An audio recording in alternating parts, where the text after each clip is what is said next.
Seventh grade science, order and design.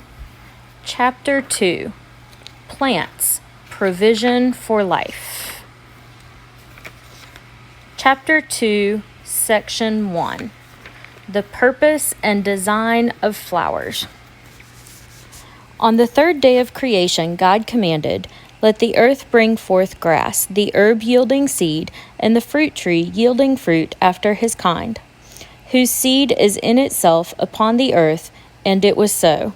Genesis chapter 1, verse 11. Green plants are among the most important of God's provisions for life on earth. Every green plant is a factory that collects solar energy and uses it to manufacture food for itself, people, and animals. The branch of science that studies plants is botany, and scientists who specialize in plants are called botanists. The discoveries of Christian Conrad Sprengel. In 1787, after studying a wild geranium in great detail, Christian Conrad Sprengel exclaimed, "The wise author of nature has not made even a single hair without a definite design." Sprengel recognized that flowers are organs intricately designed for plant reproduction, and was the first to point out the role of insects in pollination. Sprengel was born in Germany in 1750. Although he studied theology and languages in school, he was an enthusiastic amateur naturalist, one who studies nature. After working as a schoolmaster and school administrator, he decided to devote his life to studying the wonders of God's plant creation.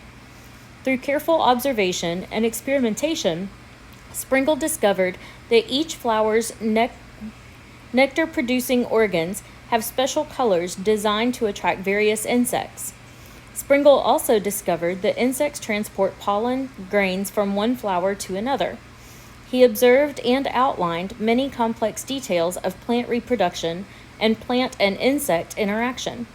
Sprengel published his botanical studies and theories in his book, The Newly Revealed Mystery of Nature in the Structure and Fertilization of Flowers.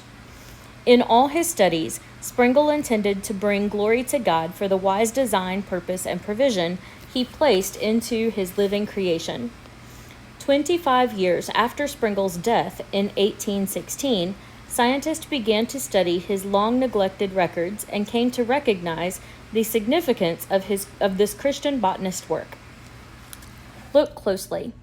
As we study the plant kingdom, we discover that God created an incredible variety of design in flowering plants. The combinations of colors, shapes, and sizes seem to be infinite.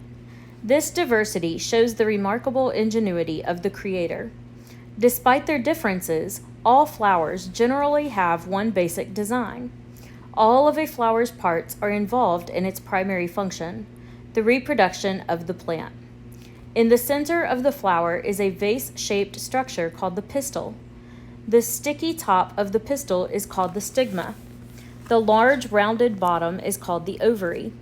In most flowering plants, the ovary is superior, attached above the other flower parts, such as the petals, but in some plants, the ovary is inferior, attached below the other flower parts.